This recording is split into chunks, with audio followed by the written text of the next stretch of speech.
ಮಧ್ಯಪ್ರಾಚ್ಯದಲ್ಲಿ ಜಾಗತಿಕ ಉದ್ವಿಗ್ನತೆ ಭುಗಿಲೆದ್ದಿದೆ. Iran America ನಡುವೆ ಭುಗಿಲೆದ್ದಿರುವ ಸಂಘರ್ಷದಿಂದ Iran Hormuz ಜಲಸಂಧಿ ಮುಚ್ಚುವ ಬೆದರಿಕೆಯನ್ನು ಹಾಕ್ತಾ ಇದೆ. ಈ ನಿರ್ಧಾರದಿಂದ ಇದೀಗ ಜಾಗತಿಕ ತೈಲ ಪೂರೈಕೆಯ ಸರಪಳಿಗೂ ಕೂಡ ದೊಡ್ಡ ಆಘಾತ ಎದುರಾಗಿದೆ. ಇದರಿಂದಾಗಿ ಭಾರತಕ್ಕೂ ದೊಡ್ಡ ಹಣಕಾಸು ಹೊಡೆತ ಉಂಟಾಗುವ ಸಾಧ್ಯತೆ ಎದ್ದು ಕಾಣಿಸ್ತಿದೆ. ಆಲ್ ರೈಟ್, ಯುರೇನಿಯಂ ಎನ್ರಿಚ್ಮೆಂಟ್ ಅದನ್ನು ಸರಳವಾಗಿ ನಾನು ಅದನ್ನ ಎಷ್ಟೇ ಹೇಳಿದ್ದೀನಿ. It's A two complicated process. ಅದು ಅಷ್ಟು ಈಸಿ ಅಲ್ಲ. ಅದು ನಮ್ಗಳಿಗೆಲ್ಲ ಅರ್ಥವಾಗಿ ನಾವು ಅದನ್ನು ಅರ್ಗಿಸ್ ಕೂತ್ಕೊಂಡು ಅದನ್ನು ಡಿ ಕೆ ಶಿವಕುಮಾರ್ ಸಿದ್ದರಾಮಯ್ಯ ಕಥೆನೇ ಅಲ್ವಲ್ಲ.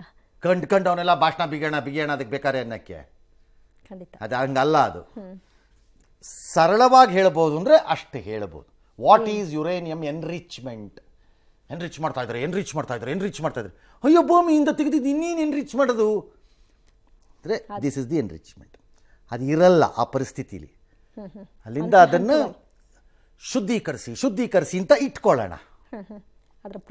ಹಾಂ, ಮಧ್ಯಪ್ರಾಚ್ಯದಲ್ಲಿ ಈಗ ಏನು ಹೇಳ್ತಿದೆ, ಹಾರ್ಮುಜ್ ಇದನ್ನು ಕ್ಲೋಸ್ ಮಾಡ್ತಾರೆ, ಮುಚ್ಚಕ್ಕಾಗಲ್ಲ ಅಂತ ನನ್ನ ವಾದ. Because the strait of Hormuz does not belong to Iran. ಆ ಭಾಗ ಏನಿದೆ ಜಲಸಂಧಿ, ಅದು ಇರಾನ್ನ ಆಸ್ತಿ ಅಲ್ಲ, ಅದು ಅಂತಾರಾಷ್ಟ್ರೀಯ ಆಸ್ತಿ. ಹಾಂ, for example Suez canal is owned. ಒಂದು ದೇಶದ ಮಾಲೀಕತ್ವದಲ್ಲಿದೆ ಅದು.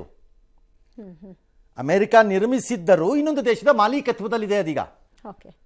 ಅದು ಇದು ಇವ್ರದ್ದಲ್ಲ. ಇಂಟರ್ನ್ಯಾಷನಲ್ ವಾಟರ್ ಟ್ರೀಟಿ ಮತ್ತು ಬಿಸ್ನೆಸ್ ಇದರಲ್ಲಿ ಇರುವಂಥ ಟ್ರೀಟಿನಲ್ಲಿ ಇರೋದು. ಇದು ಅವ್ರದ್ದಲ್ಲ. ಇದು ಜಾಗ ಇವ್ರದ್ದು ಅಲ್ಲ.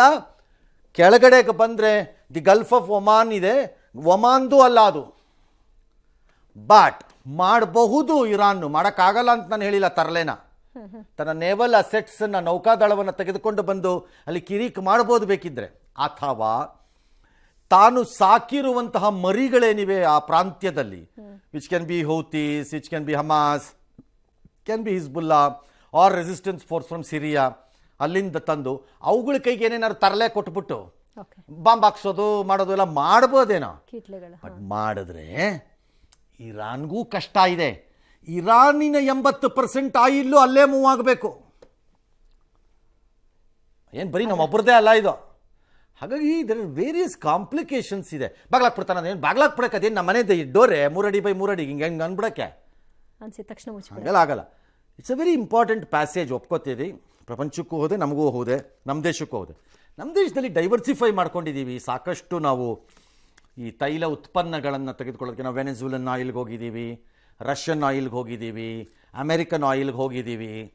ನಾವು ಬರೀ ಅಲ್ಲೇ ಮಧ್ಯಪ್ರಾಚ್ಯ ಆ ಜಾಗದಿಂದಾನೇ ತೊಗೋತಾ ಇದ್ದೀವಿ ಅನ್ನೋ ಸ್ಟೇಜಲ್ಲಿ ಏನಿಲ್ಲ ಮೊದಲಿನ ಥರ. ಎರಡನೇದು, ನಮ್ಮ ದೇಶದಲ್ಲಿ ಒಂದು 90 ದಿನದಿಂದ 100 ದಿನಕ್ಕಾಗುವಷ್ಟು ತೈಲವನ್ನು ನಾವು ಸ್ಟೋರ್ ಮಾಡ್ಕೊಳ್ಳೋದ್ರಲ್ಲೂ ಶಕ್ತಿಯನ್ನು ಸಂಪಾದನೆ ಮಾಡ್ಕೊಂಡಿದ್ದೀವಿ. ಅದನ್ನು ಜಾಸ್ತಿ ಮಾಡಬೇಕು ಅಂತ ಹೇಳ್ತಿದ್ದಾರೆ. ಮಾಡ್ತಾರೋ ಇಲ್ವೋ ಗೊತ್ತಿಲ್ಲ. ಎಸ್.